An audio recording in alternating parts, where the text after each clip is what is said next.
একবার তো আপনাদের এই আলু চিজ মোমো ট্রাই করতেই হবে। একদম ক্রিমি, সফট আর অনেক বেশি ডিফারেন্ট টেস্ট হয়। আর এটার জন্য একদম স্পেশাল চাটনি বানিয়েছি, যেটা মাত্র ৫ মিনিটে তৈরি হয়ে যাবে। আর এই মোমোগুলো ভীষণই কিউট। একসাথে ১০ থেকে ২০টা তো অনায়াসেই খেয়ে ফেলবেন। এই মোমোটা ট্রাই করার পর আপনাদের chicken momo, egg momo, veg momo কোনো মোমোই ভালো লাগবে না। তাহলে আসুন শুরু করি। সবার প্রথমে আমরা ময়দার ডোটা তৈরি করে নেব। এর জন্য ১ কাপ ময়দার মধ্যে পরিমাণ মতো লবণ আর ১ থেকে ১.৫ টেবিল চামচ মতো রান্নার তেল দিয়ে ভালো করে ময়ান করে নেব। চাইলে আপনারা ময়দার জায়গায় আটা দিয়েও কিন্তু মোমোটা বানাতে পারবেন। তো খুব সুন্দর করে আমি ময়ানটা করে নিয়েছি। এখন অল্প অল্প ঠান্ডা জল দিয়ে ডোটা মেখে নিতে হবে। জলটা কিন্তু একসাথে দেবেন না, ডোটা খুব বেশি নরম হয়ে গেলে তখন মোমোগুলো বানাতে অসুবিধায় পড়বেন। মোমো কোনো নতুন রেসিপি নয়, এটা কিন্তু পুরাতনই একটা রেসিপি, কিন্তু আজকে আমি একদম ডিফারেন্ট টেস্টের মোমোটা তৈরি করব। একবার ট্রাই করলেই বুঝতে পারবেন যে টেস্টটা কতটা ইউনিক। প্রায় ৫-৭ মিনিট সময় নিয়ে আমি ডোটাকে একদম মসৃণ করে মেখে নিয়েছি। আর এদিকে আমি ৩টি আলু সিদ্ধ করে রেখেছি। এখন সিদ্ধ আলুর খোসাগুলোকে প্রথমে ছাড়িয়ে নেব। এখানে ২৫০ গ্রাম ময়দার জন্য আমি ৩টি মিডিয়াম সাইজের আলু সিদ্ধ করে নিয়েছিলাম। এখন একটা প্যানের মধ্যে দিয়ে দেব মাত্র ১ চামচ মতো তেল। তেলটাকে ভালো করে গরম করে নেব। তেল গরম হয়ে গেলে এর মধ্যে দিয়ে দেব গ্রেট করা রসুন। রসুনটাকে হালকা আঁচে সুন্দর করে ভেজে নিতে হবে, তবে পুড়ে না যায় সেদিকে একটু খেয়াল রাখবেন, নাহলে টেস্টটা কিন্তু একটু অন্যরকম হয়ে যাবে। তো দেখুন রসুনটা ঠিক এরকম করে ভেজে নিতে হবে। এখন দিয়ে দেবো কুচনো পেঁয়াজ। দুটি মিডিয়াম সাইজের পেঁয়াজকে আমি এরকম ছোট ছোট করে কুচিয়ে নিয়েছি। এখন পেঁয়াজটাকে সুন্দর করে ভেজে নিতে হবে, তবে লাল করতে হবে না। যখন দেখবেন পেঁয়াজটা ঠিক এরকম একটু নরম হয়ে আসছে, তখন বুঝবেন পেঁয়াজটা আমার ভাজা হয়েছে। এখন সিদ্ধ আলুটাকে এইভাবে গ্রেট করে দেব। চাইলে আপনারা ম্যাশার দিয়ে ম্যাশ করে দিতে পারেন বা হাত দিয়ে ভেঙে দিতে পারেন, তবে এইভাবে দিলে আলুগুলো একদম ক্রিমি হবে। এখন এর মধ্যে দিয়ে দেবো স্বাদ মতো লবণ, ১ চামচ মতো সবজি মশলা আর হাফ চামচ মতো গোলমরিচের গুঁড়ো। দিয়ে দেবো কিউব চিজ। এখানে আমি ৪ পিস কিউব চিজ নিয়েছি, আর ৩টে আলুর জন্য ৪ পিস কিউব চিজই লাগবে। বেশি হলে কোনো সমস্যা নেই, কিন্তু এর চাইতে যেন কম না হয়। তো চিজগুলোকেও আমি ঠিক এইভাবে গ্রেট করে দিচ্ছি।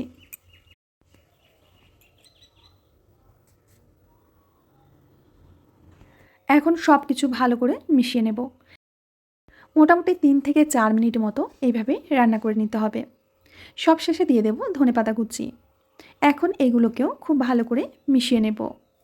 বন্ধুরা, আপনারা দেখতে পাচ্ছেন যে আঠালো ক্রিমি একটা ভাব এসেছে। এটা যখন ঠান্ডা হবে এর থেকে কিন্তু আরও একটু টেনে যাবে। ঠিক এরকম অবস্থায় নামিয়ে নিতে হবে। দেখুন একদম ক্রিমের মতো তৈরি হয়েছে। এখন এটা অন্য একটা পাত্রে নিয়ে ঠান্ডা হতে দেব।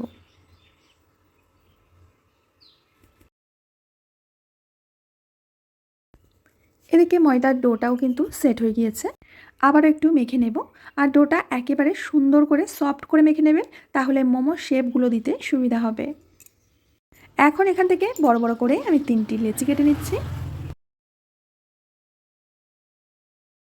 ওখান থেকে একটা লেচি নিয়ে একটা রুটি বেলে নিতে হবে।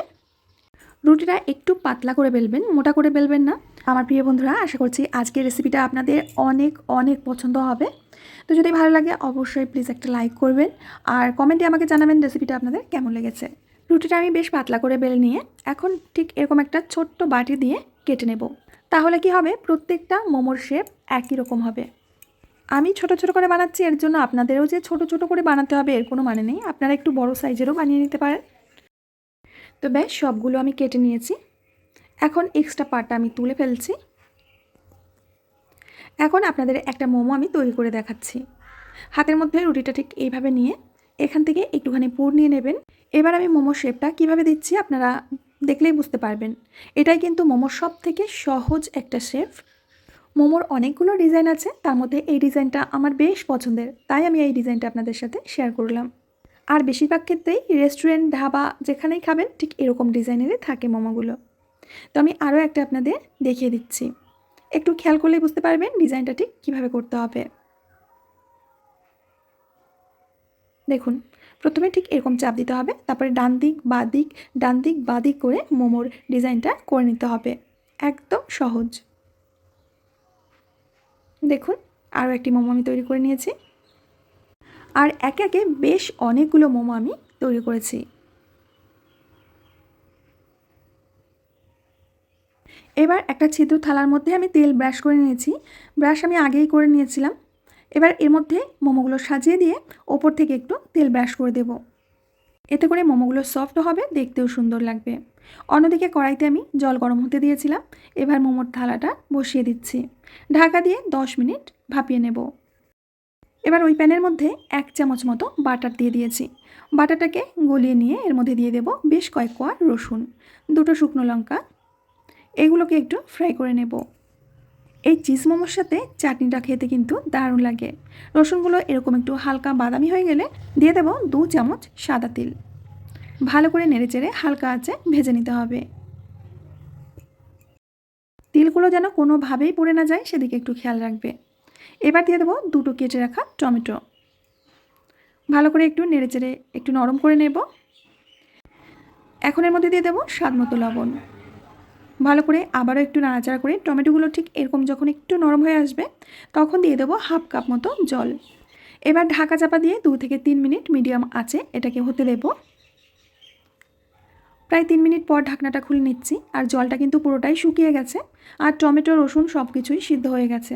দিয়ে দেবো 1/2 চামচ মতো চিনি। চিনিটা দিয়ে আরও 1 মিনিট মতো একটু নাড়াচাড়া করে নিতে হবে। এখন এগুলোকে ঠান্ডা করে পেস্ট করে নিতে হবে। আর এদিকে 10 থেকে 12 মিনিটের মধ্যেই মোমোগুলো স্টিম করা হয়ে গেছে।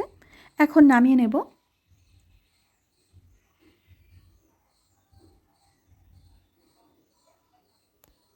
মোমোগুলো ছোট্ট ছোট্ট হবার কারণে এগুলো দেখতে যেমন সুন্দর লাগে, খেতে কিন্তু একেবারে অন্যরকম টেস্ট লাগে। তো আমি একটা প্লেটের মধ্যে সাজিয়ে নিয়েছি, আর চাটনিটাও একটা বাটির মধ্যে নিয়ে নিচ্ছি। এই আলু চিজ মোমোর সাথে চাটনিটা কিন্তু দারুণ জমে যায়। তো বন্ধুরা, তৈরি হয়ে গেছে আজকে আমাদের দারুণ টেস্টি আলু চিজ মোমো। কখন যে আপনারা 10 থেকে 15টা অনায়াসেই খেয়ে ফেলবেন নিজেরাই বুঝতে পারবেন না। যত খাবেন তত খেতে ইচ্ছা করবে। আমার রিকোয়েস্টে একদিন হলেও অবশ্যই ট্রাই করুন। কথা দিচ্ছি আপনাদের ভীষণ ভালো লাগবে। তো বন্ধুরা, আশা করছি আজকের রেসিপিটা আপনাদের অনেক ভালো লেগেছে। ভালো লাগলে অবশ্যই লাইক, কমেন্ট, শেয়ার করবেন। আমি আজ এখানেই বিদায় নেব। আবার দেখা হবে নতুন রেসিপির সাথে। সবাই ভালো থাকবেন, সুস্থ থাকবেন।